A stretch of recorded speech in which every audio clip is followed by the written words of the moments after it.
Good morning, everyone, and welcome to this EPC Elections Monitor. I am Maurice, a policy analyst at the EPC, and I will moderate today's discussion. Yesterday, Krzysztof Nawrocki, a nationalist politician, was elected president of the Polish Republic with 50.89% of the votes, beating the center-right candidate Rafał Trzaskowski. Voters' turnout was high, with 71% of voters' participation. This is arguably a major win for the Law and Justice Party in Poland, which supported Nawrocki, and for the Eurosceptic and far-right movement in Europe. And this is also a major setback for Poland's Prime Minister, Donald Tusk, the leader of the Civic platform, which is Trzaskowski's party. Tusk will face now opposition from Nawrocki on issues like the rule of law, and this is also likely to have an impact on Poland's place and role in Europe. So where is Poland going now? How the political situation will affect the EU and NATO's policies towards Russia and Ukraine? What will be the impact on EU's policies on democracy in the EU? To discuss this morning, we have three speakers. First, Maria Skóra. Good morning and welcome. You are a policy fellow at das Progressive Zentrum in Berlin, but also currently a visiting fellow with us at the European Policy Center. Welcome.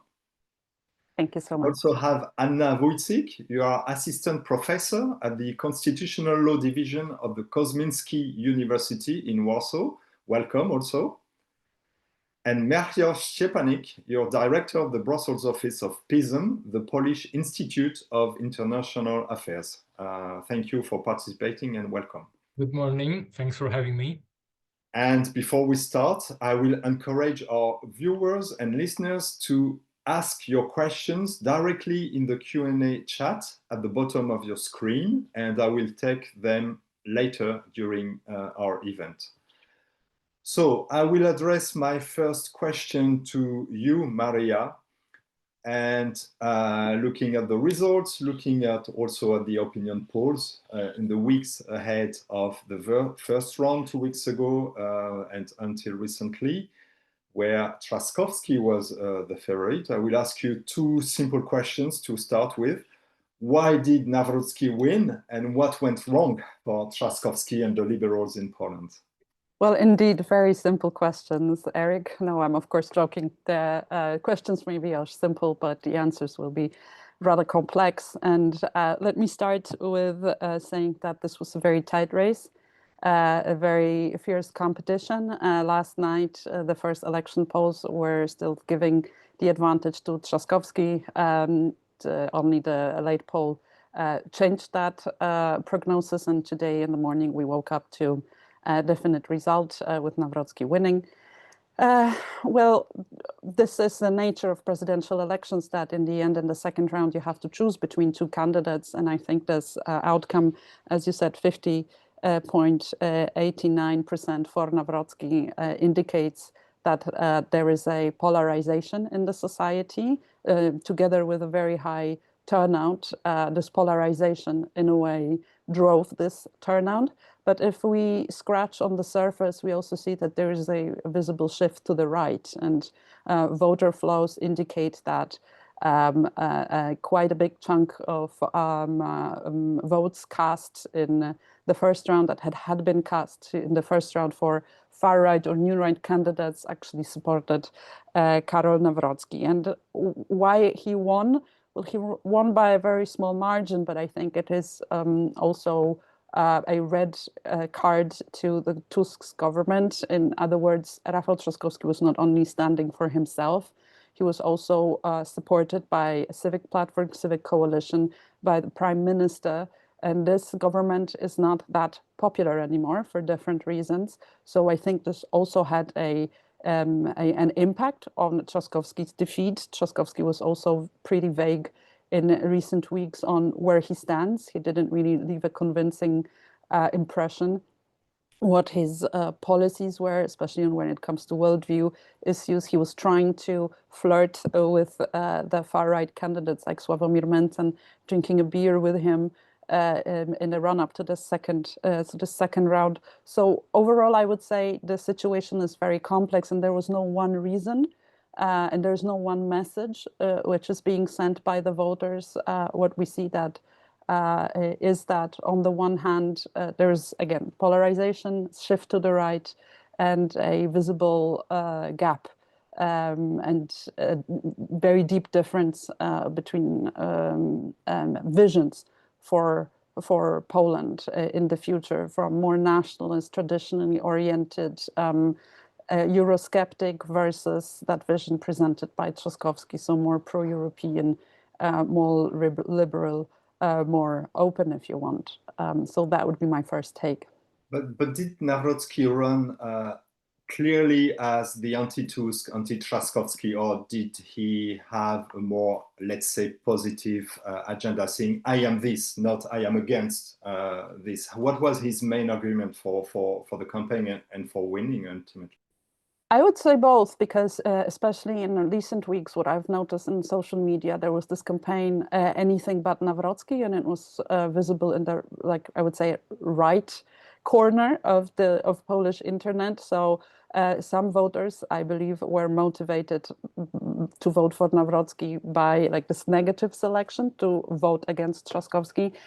Both candidates, actually, Trzaskowski and Nawrocki, were warning what would happen if their opponent would win. Nawrocki was warning against the technical trifecta of Civic platform, which would have the governing coalition led by Donald Tusk in the parliament, Tusk-led government, and then the candidate supported by Tusk as the president, which would mean quoting, quote unquote, what Nawrocki was saying, a complete power grab over Poland by Tusk. Yeah, and at the same time, the message sent by the opposing camp, by Trzaskowski's campaign, was let's not go back to the era of law and justice.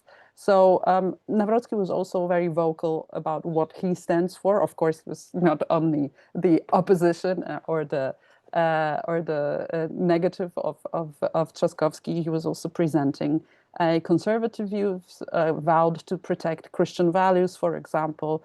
He also, I mentioned the Eurosceptic agenda, pulling from European Green Deal, Migration Pact, no to Eurozone, but also stressing the vicinity to Donald Trump, a new American administration, to this political family.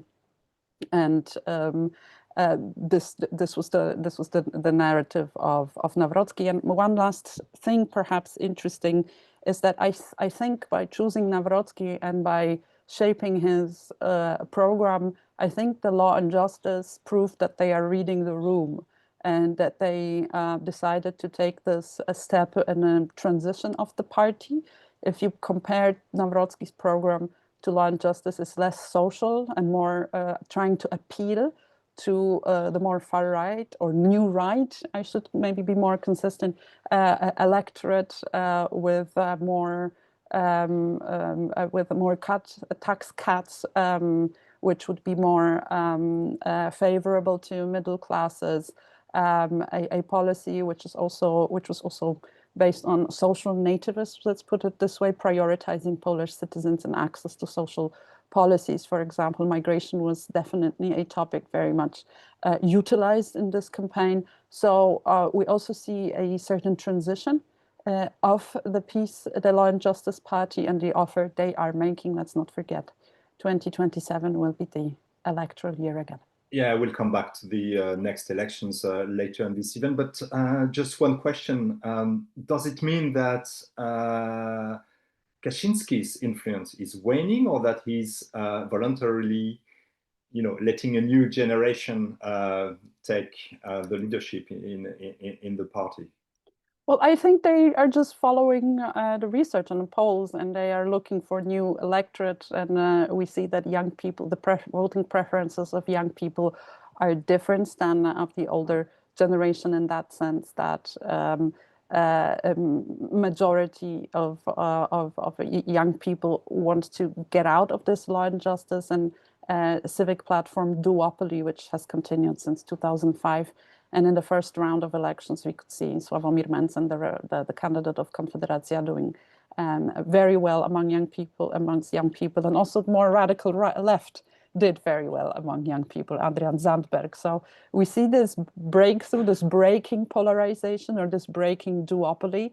Nevertheless, the second round, in the second round, some of those votes ended up with the candidate of Law and Justice. But I'm pretty sure there is, of course, strategic calculation in all campaigns, right? And Karol Nawrocki and Law and Justice, being a right-wing party, they of course were more affiliate, could make a more convincing offer to the voters of the new right than Rafał Trzaskowski. That's quite logical. Thanks, Maria. Anna, this, and Maria alluded to it, this election was in a way not a referendum, but a vote on democracy in Poland, on the rule of law, on the orientation towards the EU. And it was definitely seen like this in the rest of the EU, in Western EU, for instance. And also, it was certainly what happened in 2023 when in the legislative elections, Donald Tusk waged his campaign as reclaiming liberal values and liberal government from the PIS government. So did this issue play a central role in this campaign as it was in 2023 for the legislative elections? And if yes, why did not the Tusk coalition or the Tusk candidate took advantage of this as it did 2 years ago? Well, definitely, as Maria has already mentioned, it was a check on the direction of Tusk's government reforms. And it was a popular call to stop, to try to block, as sort of a setup that would allow Tusk to also control the presidency and then open room for the reforms. And the reforms that all fears that people had regarding Tusk's government included not, I think, as much the judicial independence reforms, but rather issues such as migration, such as LGBT rights, because Tusk's government has prepared a bill on civil partnerships. And they have also started working on certain bills regarding liberalization of issues related to abortion, not the abortion law per se. And I feel that there is just this wave of discontent. But I would say that other cultural factors have played a decisive role. So Polish people, in a sense, if we look at various polls over the years, they feel that democracy is the type of political regime that they prefer. But they just fear the sort of united fist that actually Law and Justice demonstrated. So it motivated a lot the voters to try to stop this monopoly on power by Tusk's administration. And I feel that this was really important to them, also for some leftist voters who feared liberal reforms in the area of economy or taxation. And those reforms that favored self-employed people and business owners that the liberals have been so desperately catering to. And there is also this fight over the entrepreneurs in Poland and who they support between Konfederacja, the far-right party, and Tusk Civic platform. So this landscape is actually not that simple as it looks like from the outside. It's centered more or less on domestic issues, right? But of course, international position also is an important part, and I know that we will be discussing it. But what comes to the rule of law, I feel that Tusk's government had it difficult to explain the outcomes, the shapes of the reform that should take place. And it took 1.5 years to deliberate certain contours, certain directions, but there were a couple of bills passed that were directed by the President Duda to the Constitutional Tribunal, which is still favorable to the PIS agenda. What we will see now in terms of the rule of law is a complete, I believe it's the end of an era, the end of this transition 2.0, that was based on changes by legislation that was promised. And because Nawrocki is expected to be, well, we don't know his record on the rule of law, but he is a candidate picked by Jarosław Kaczyński. So also Jarosław Kaczyński's influence has grown enormously. Actually, Kaczyński in the second term of Duda, he had a personal conflict with Duda. And Duda was, well, not completely abandoning the PIS agenda, but sometimes he acted against it. For instance, vetoing Lex TVN, the bill that would make it more difficult for the American-owned opposition favorite American channel to operate in Poland. So we see that there were some tensions. And with Nawrocki, a man with no political backing, no political capital, he is a pawn in the hands of Kaczyński. So he will need to deliver according to the wishes of the PIS party. And of course, they aim at winning next elections, whether it will be a snap election or an election in 2027. So in terms of the rule of law, the idea would be to obstruct, to basically ridicule Tusk's government and show that they are incapable of governing and implementing their reforms. And it's really interesting to see which direction the current government will take, because when they cannot pass the statutes, of course they can adopt statutes in the parliament, but then they won't be signed into law.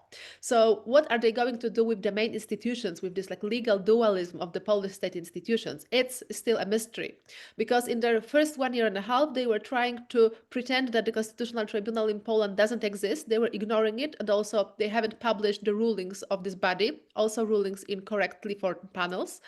And now, with the passage of time, we'll have more and more vacancies. So the current majority decided not to appoint new judges of the Constitutional Court. So we will see whether they will actually try to fill it with their appointees, and they will have majority in 2027. However, still, and because they will be probably unable to change the statute on the Constitutional Court, the current president of the Constitutional Court will have a major say on who will decide cases. So they will have hands tied in many areas, and they will probably continue to just disregard this constitutional body, which is also a way of deepening the rule of law backsliding in Poland. Then there is the situation with the Supreme Court. So the Supreme Court reform and the reform of the appointments, well, from the current standpoint, all those deliberations we had for 1.5 years, it won't happen. So there will be maybe some ideas such as not opening new competitions or waiting until 2026 when the current term of the National Judiciary Council, which is responsible for judicial appointments with the president, will end. But then even if the current majority selects their own composition of this body, it will be still on rules changed by PIS, and those rules are not in conformity with European Court of Human Rights and the ECJ rulings. So we will have this bizarre situation of the rule of law restoration that actually cannot happen without breaking the law. So I know maybe I've abused a little of time, but there is also a broader question of other bills that won't be signed, such as this bill of civil partnerships, changes related to hate speech provisions. The Tusk's government have prepared a bill that would increase protection against hate speech based on prejudice against disability, age, and sexual orientation. And this won't be signed into law. So there is a broad range of measures that won't be implemented as part of getting Poland back on track to the standards of liberal democracy. Well, thanks, Anna. That's very detailed. Just maybe to oversimplify the issue with the Constitutional Tribunal, the Supreme Court, but also the whole of the justice system, is that some judges had been appointed by the previous government and are considered as unlawful judges by the European Court of Justice. And so the issue is how to change the composition of the judiciary without breaking the law. And that's well, I'm oversimplifying, but that's one of the issues. But my question is, was this actually debated during the campaign?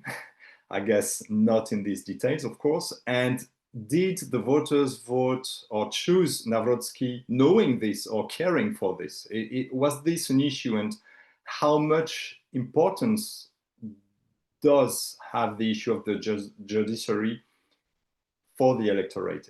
Because of course it's a very important issue for liberal democracy, for us from an EU perspective, but how is it considered by the Polish voters and citizens? Well, it was not featured in the campaign almost at all. I mean, Trzaskowski has been promising to sign those bills, But I feel that for a majority of voters, they are not a priority. So other issues took precedence, such as, of course, economic issues, inflation, and cultural issues related to fears over, as I mentioned, migration, LGBT rights, women's rights. We see this is a backlash. This is also a backlash of cohorts of young men aged under 40 who voted against this idea of a liberal party in its agenda, also regarding minorities, women, etc.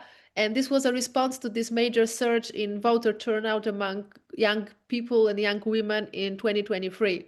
So this is really visible, and there has been this cultural shift going on, which is reflected also in many media that well successfully established in Poland, YouTube media, for instance, that catered precisely to those young men who feel that the policies that the liberals are aiming to introduce, they don't actually help them.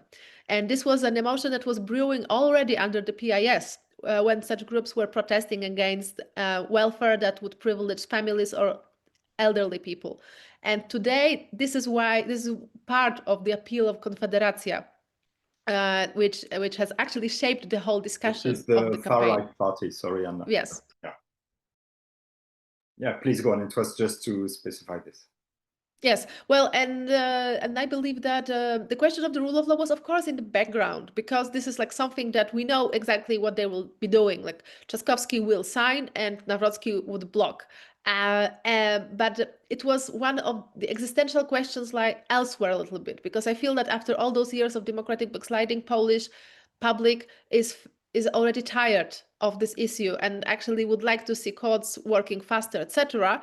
But this issue, like, in a sense, stopped being like at the heartbeat of our political discussions, and other issues took precedence, including also stance towards Ukrainians in Poland, which I know we'll be discussing in more detail. So I'm sorry because I took a lot of time, and maybe we will jump into it later.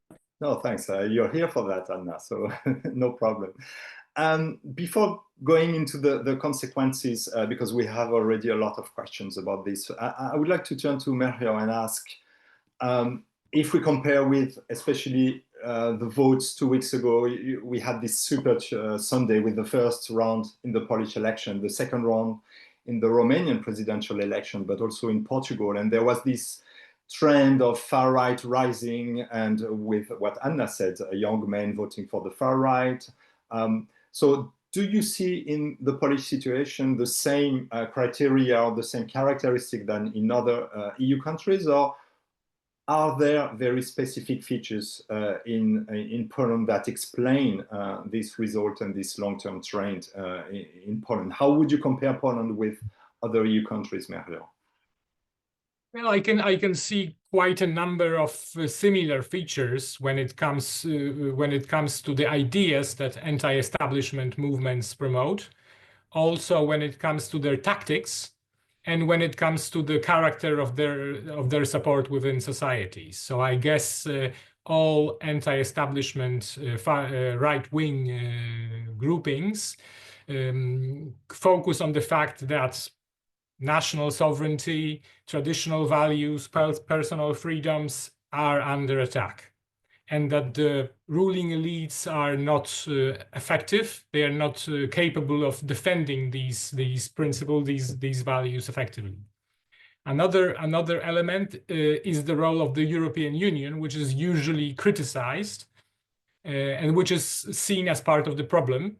The EU is often described as a sort of an organism, an entity that is doing everything to enlarge its powers, and which is encroaching on personal freedoms, and which is dangerous, especially in two policy areas, namely climate policy and immigration. The EU is imposing solutions on member states that do not enjoy public support and that constrain personal freedoms, and also constrain economic dynamism, entrepreneurship to a certain extent.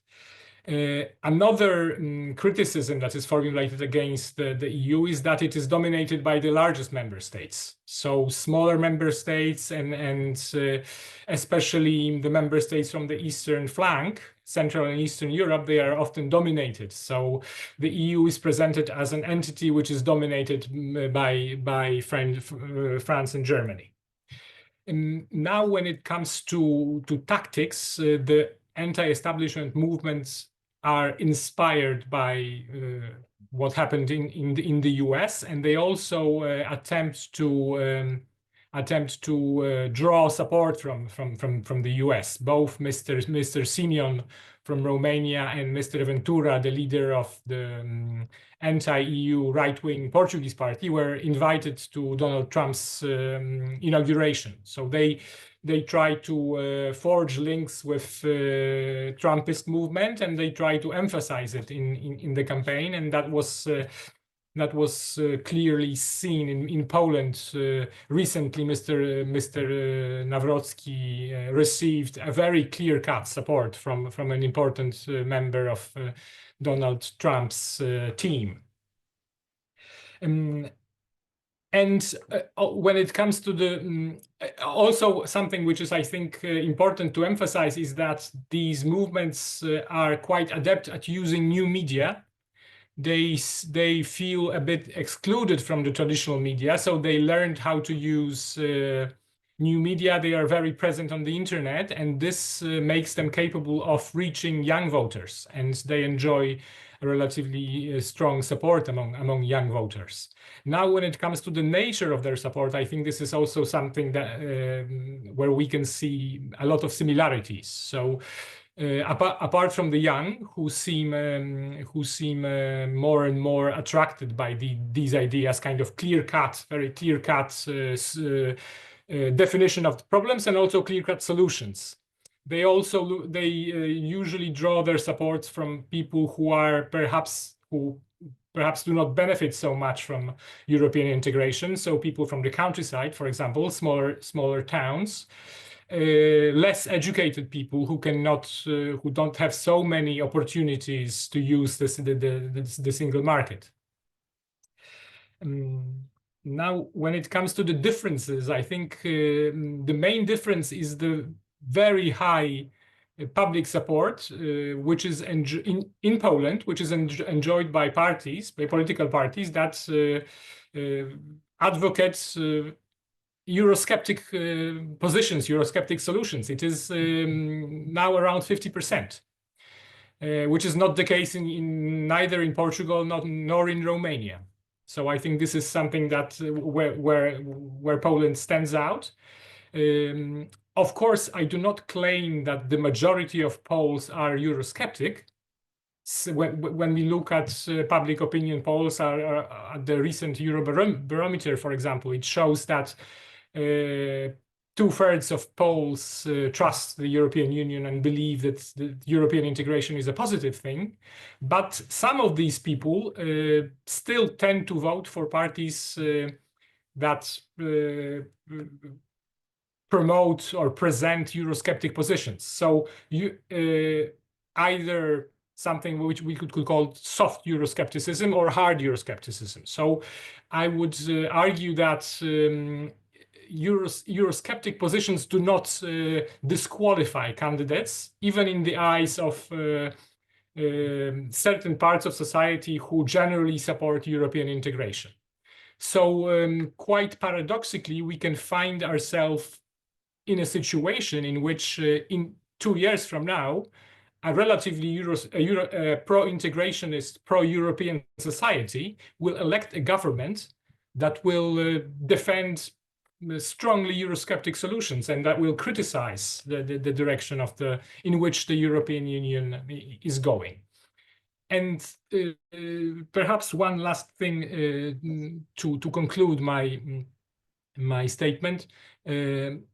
In Romania, the winner of the presidential election in Romania was also, to a certain extent, anti-establishment candidate.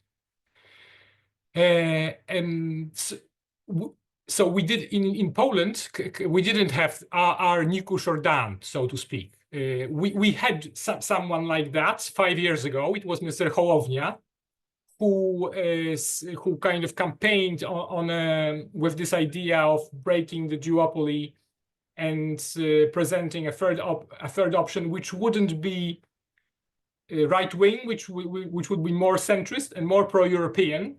Wasn't he a candidate in the first round this time also? Yes, yeah.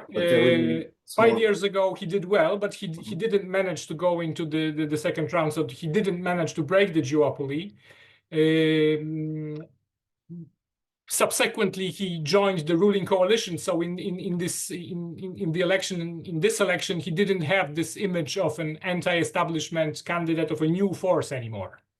So most of the people who rejected the duopoly, they turned towards the right-wing candidates. Mm-hmm.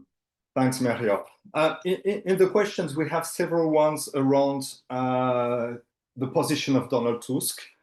First, can his government hold now after this result? Secondly, if, Maria, as you said, it was a vote against Tusk, can he himself remain a prime minister? And also more generally, how can his government have still an influence on EU policies within Poland and in the EU also? So I will bring all these questions together for you, Maria. And also there is a question about the fact that you mentioned potential new elections. So how would that happen according to you? And then I will come back to Melchior about the role of the president and more foreign policy issues. But first, Maria, if you want to reply to these questions. Sure, thank you. That's a very good question, because we have to look at this election that has happened yesterday in a broader context. And I would maybe start with that narrative that emerged after the 2023 elections in Poland, and once Donald Tusk has established his cabinet, the narrative that was suggesting that the tables in Poland have turned and that Poland is back at the European table and so on, which was true to some extent. But let's not forget that in 2023, Donald Tusk and his party didn't win the elections. They managed to pull together a majority government of 3 different political families. But what I'm trying to highlight is that that the result from yesterday didn't come out of nowhere. There is an ongoing fierce competition, and society is very divided and almost equally divided when it comes to support or opposition against Donald Tusk. And my colleagues have already very clearly stated this dynamics. So speaking of early elections or the next elections, well, maybe if Donald Tusk will be able to hold his coalition. I mean, this coalition is facing many internal hurdles, and already you didn't need Andrzej Duda to fail on delivering electoral promise on liberalizing the law on abortion or LGBT issues, because there are conflicting visions and opinions and positions on worldview issues in this coalition. So similarly as it was in Germany with 3 coalition partners, also this coalition is a very difficult one. When it comes to its future, well, the analysis before the second round of presidential elections were hinting, at least some experts were indicating, that perhaps should Nawrocki win, there would be snap election.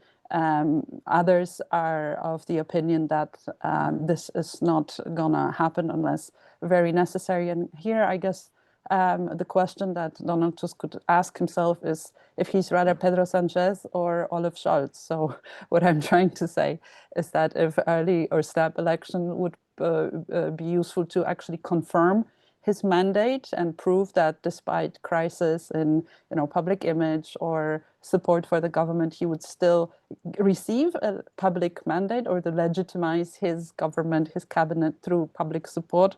Or should he do what Olaf Scholz did, namely call for early elections to control damage and not lose more than he would if waiting to the actual elections, right? If you understand what I mean. So it's damage control or confirming the mandate. We don't know what he will do. This probably depends a lot on how Nawrocki will behave as a president. And Anya already was mentioning that he's an outsider, a figure, a character brought by the law and justice from outside politics, which maybe also feeds into this anti-establishment attitude in some parts of the society. Maybe it was a sort of a trick to, try to go out of this duopoly, a little bit like, of the MAGA movement within the Republican Party.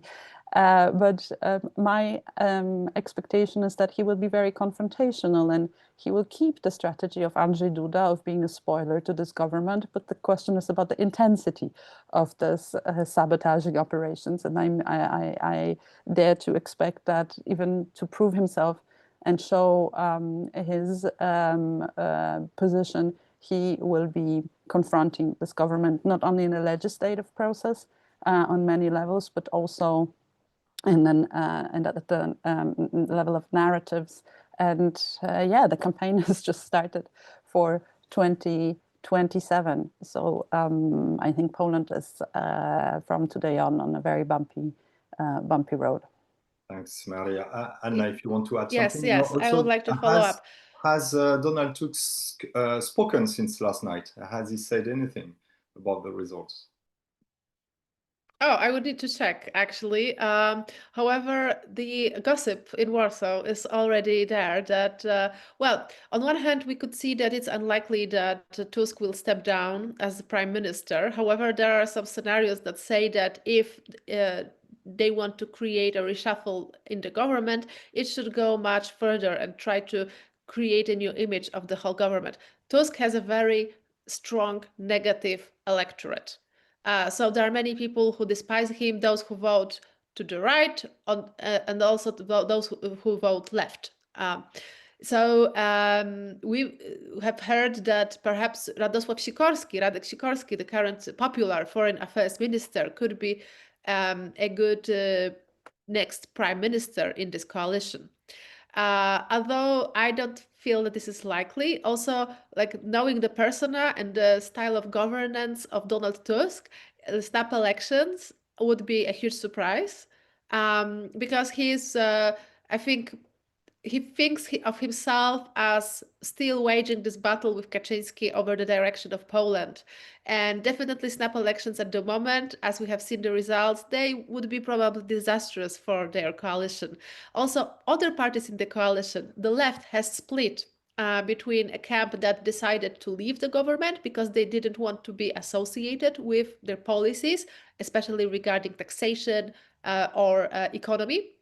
And there is also a party, Hołownia party, Polska 2050. This party has meager support at the moment, and they have basically dissolved into this whole coalition led by Tusk. There is also the Agrarian Party, the oldest Polish political party that has always been a part of governing coalition, even during communist times. So they are quite flexible. However, their current leader is Poland's defense minister and deputy prime minister, Władysław Kosiniak-Kamysz. He will also face big internal party competition. Whether he will actually succeed in keeping the leadership or not, it remains to be seen. So we will see many moves also within those coalition parties and how they want to perhaps distance themselves from the Civic platform, which is the largest part of the coalition, and Tusk's party. And I believe that we will definitely see some sort of regrouping, and also I wonder what sort of policy direction it will take, whether this will be a more liberal, progressive direction without passing statutes, or if they are going to be more cautious, as in Trzaskowski's campaign, when they were trying to ride on this wave of far-right, right-wing fascination by many voters and the general climate. So I know that this sounds not professional as a political analyst, but this was a lot about the vibe, the perception, a feeling of whether the candidate that represents us is a candidate that represents the elites, someone that I can identify with, or the candidate that has basically demonstrated that you can make it till you break it.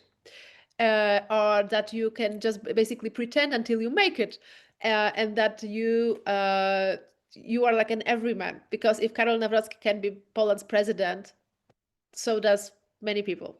Well, I guess that's something we see in many countries now, this kind of feelings playing or deciding elections. So now let's have a deeper look in the consequences for the EU. And Melchior, I think it's important to understand how Poland can evolve at that level, the powers of the president in terms of EU policies or external policies. What can he do or what can he prevent the government of Donald Tusk to do? So institutionally, what changes for Tusk and for Poland, and also politically, which is a bit different because you can have no institutional power but still have some political influence. So how would you describe the relation that can exist between Tusk and Nawrocki now after these elections in the field of EU and foreign policy? Well, one could argue that actually not much changes because the government, not much changes for the government. They still have a president who has a slightly different opinions on certain international problems, just like Andrzej Duda, and they act in the shadow of a very strong Eurosceptic opposition. So I would expect the government to maintain the main precepts of their EU policy. Since the creation of the government, I would say that their EU strategy had two main elements. On the one hand, the Tusk's government wanted to emphasize, to show to the people that they are well respected on the EU and international arena, and that they are able to translate this respect into concrete benefits for Poland. And that was mainly the access to the recovery and resilience funds. So they managed to get EU funds for Poland from the recovery fund. On the other hand, they also wanted to show that they are not just lapdogs of France and Germany, which is the narrative promoted by the opposition, that they are a really strong partner. And if they see that some solutions promoted by the major players or the European Commission are not in line with the Polish interest, they know how to be assertive, and they are ready to oppose the major players in the name of the Polish interest.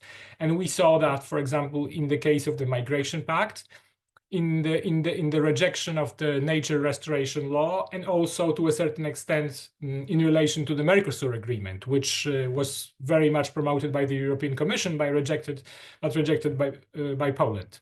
So I think this will continue. So Tusk will want to see that he knows how to get things done, but at the same time, he's assertive, he's strong, and he, if need be, he is ready to battle with the major European powers. So that would make Poland a more difficult partner for like France, Germany, or the EU. We know that important discussions will be open, notably the next multi-annual budget of the EU, which is a very big issue for Poland. And incidentally, the EU Commissioner for Budget is Polish, so yeah. And very close to Donald Tusk as well. So what can we expect? Well, I think to a certain extent, one could say that it limits the room for maneuver for the Polish government, and it makes it limits the room for flexibility, because the government will really want to show that it's achieved very concrete wins on the EU arena. And it is important to remember that actually the budget negotiations will be concluding at the very moment where the electoral campaign will start in Poland. So I think the budgetary negotiations will be an important element, and of course the government, it will be very important for the ruling coalition to show that look, we gained a lot from the budget. I think yes, the general. Please finish. Yeah, sure.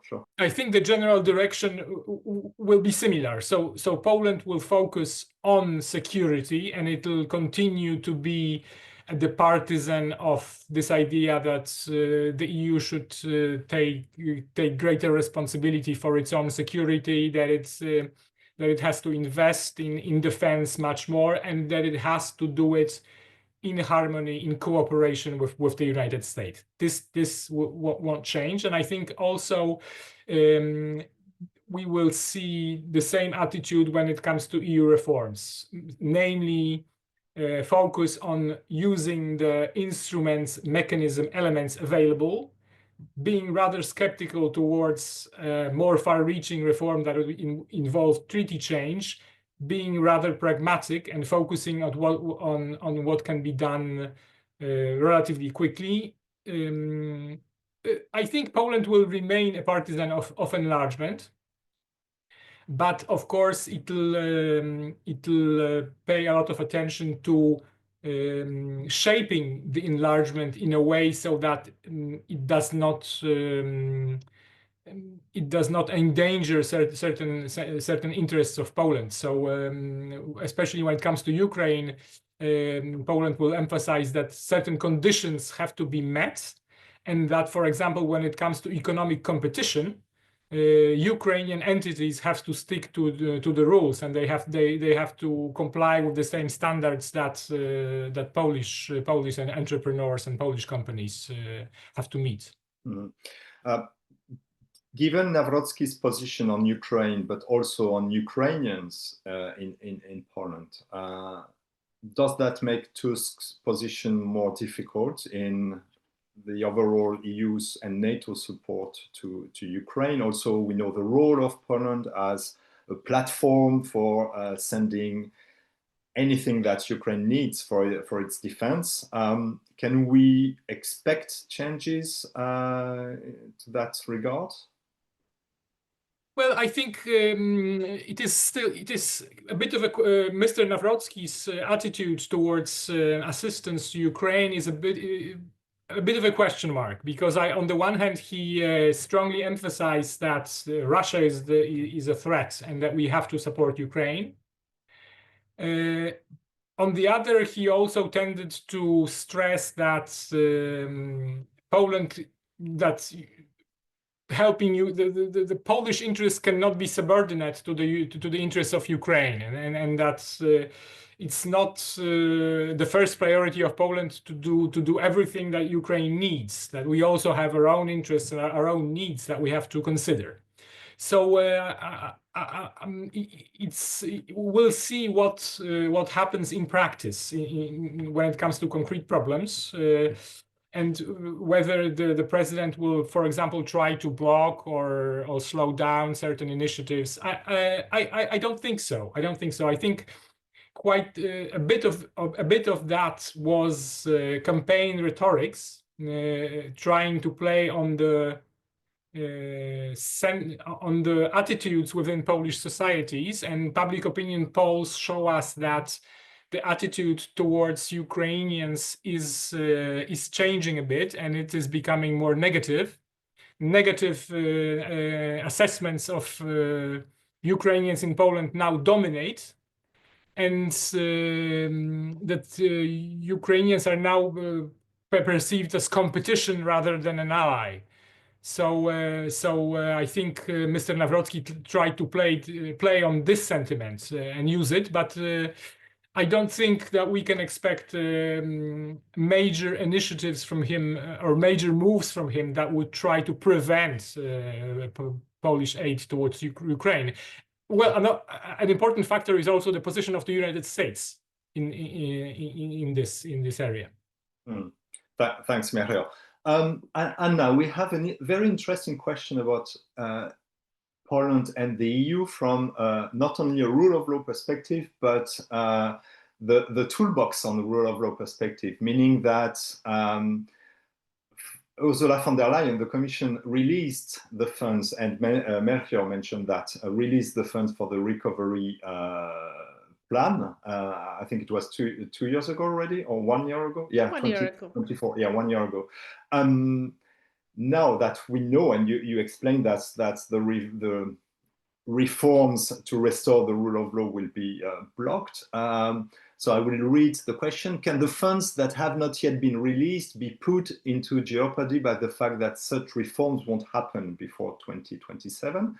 And also, was it a mistake from the Commission to release these funds even if there was only political will from the government and no real action? And there was a debate about this. So I will ask you this question, and then if you want to also react to what Melchior said, and I will ask the same question to Maria after. Yes, so definitely the Commission's assessments of the progress that Poland has made, and also Hungary, they provide a room for discussions and for discussion on double standards, right? On the other hand, we can also see that in practice, many problems that were mentioned as in the milestones have ceased to exist. So there were informal changes. And the milestones was also formulated in quite a narrow sense, which means that they concerned the use of disciplinary system for judges, and also ways to provide judges with independent disciplinary system to assess their cases. So the reform is necessary to fulfill the milestones in full. However, I would say that because of the nature of those milestones, the current government also tried to argue that de facto they dealt with the biggest elephant in the room, which is the abuse of the disciplinary system to harass independent judges in Poland. So the whole reform of the system was not part of the milestones, right? I believe that, well, we'll see, of course, it depends on the European Commission, because this instrument was also an unofficial instrument in the EU rule of law toolbox.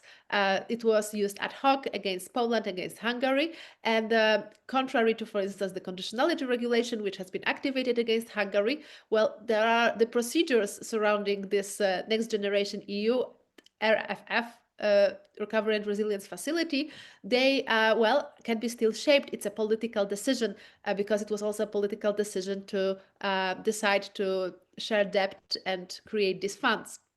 I would like to follow up on the future of foreign policy by the presidential palace. So actually, well, Polish president is the commander of the armed forces and also has an important role in foreign policy. And there are elements that will shape it. During the last days, months of the PIS, a bill was changed that now requires the president's signature under the key nominations for the EU institutions in respect of Poland, such as the position of a judge of the EU Court of Justice. And there is currently a vacancy because the term of office of previous Judge Marek Safian has ended. So we don't really know who could be a compromise candidate to this very important position, also for the assessment of the rule of law in Poland, judicial independence questions. Next, there is also a question of cooperation between the Foreign Affairs Ministry and the President regarding ambassadors. So there has been a stalemate, and actually Tusk's government created a legal maneuver because it was impossible to replace some key ambassadors in key capitals. And I believe that this will continue.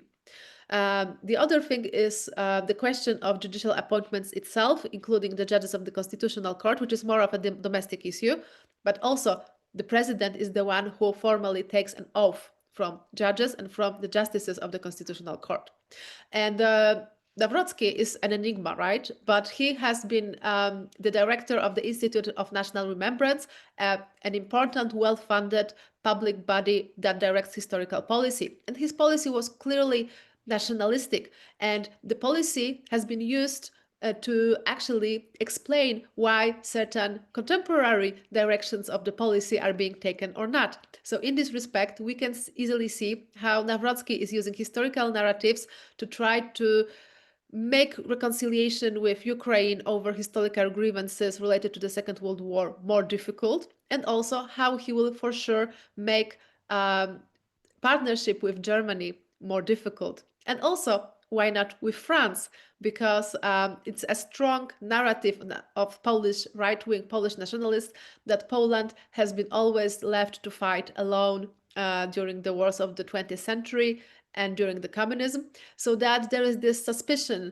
and this powerful narratives that I believe Nawrocki and his circle, it will be also very interesting to see who shapes his circle, his foreign policy in the palace, will take. Thank you, Anna. We have 5 minutes left, so that's for you, Maria, an indication. But I have a very broad question about restoration of rule of law, of course, but you can reply also to this question about the EU funds. But I would like to have your view on the Central and Eastern Europe perspective, meaning that, of course, if we look at the V4 group, and there is a question about this, we see that, of course, Orban is in power still. We have Robert Fico in Slovakia, probably, likely, Andrej Babiš coming back in the Czech Republic. So we could have a V4 again quite united with illiberal head of states or government. So what are the implications for the rule of law for the EU? And also, is it a new group, a new V4, but with not focused on migration as it was 10 years ago, but maybe focused on Ukraine and hindering or dividing the EU on this issue as well? So rule of law, Ukraine, if you can have do that in 5 minutes, please. That's a lot of to unpack in a very short time. So I will just say that in foreign policy, maybe it is a little bit of a back to the future from before to 2023, when the Polish government was at odds with both the German government and the French government. And actually, Karol Nawrocki in his presidential manifesto was, as much as a Eurosceptic he was actually prioritizing the development of bilateral relations with the United States, especially in the current political circumstances with the new Trump administration, and stressing also the importance of multilateral formats such as Visegrad Group. And here we see that the political dynamics in this pocket of Europe is also favorable for his not only political family, but maybe even broader, the illiberal international, if you want to call it this way. Definitely the mood in Europe has changed, and that did not spare Central and Eastern Europe. It remains to be seen with what repercussions. Well, the president of Poland has less competences and prerogatives as the prime minister. That's the characteristics of the Polish political system. Nevertheless, he can be a spoiler, and my colleagues have already explained why. If I may use the one last minute to also address the question about the disinformation and in the campaign. Well, in my view, this was one of the most digital campaigns. A lot has been going on online in social media and large media platforms. Melchior has already mentioned it. Results from the fact that other candidates perhaps felt less represented in the traditional media, but I think it's a reciprocal sort of relationship between the changing media landscape and more media going online, and also the media consumption, and especially among young people. But not only that, what's happening in the digital sphere is actually more and more important for shaping public perceptions and attitudes. And in fact, both Trzaskowski and Nawrocki spent a great amounts of money for their online media presence. I would only conclude that NASK, the public institute, which is dealing with digital safety, has established that Poland has been a target of disinformation campaigns, most probably coming from Kremlin, also instigating those anti-Ukrainian moods against supporting Ukraine militarily, but also stirring internal divisions and polarizing the debate. It's not to the extent we've seen it in Romania, but we should not forget it, that politics is changing, and just like it was the case in the US, a great influence of politics done in the digital sphere. This phenomenon has also reached to Europe, and politics, it seems politics is done different now than not so long ago, and we have to embrace that. Well, thank you. We are running over time, and that means there are so many things to say about this big, important, and crucial country, which is Poland. So thank you very much, Anna, Melchior, Maria, and I guess V4 will be for another event later on this year. And I would like also to thank our audience for all the questions and their attention. I wish you a very good afternoon and a very good week. Goodbye. Thank you very much. Bye. Bye. Have a good day.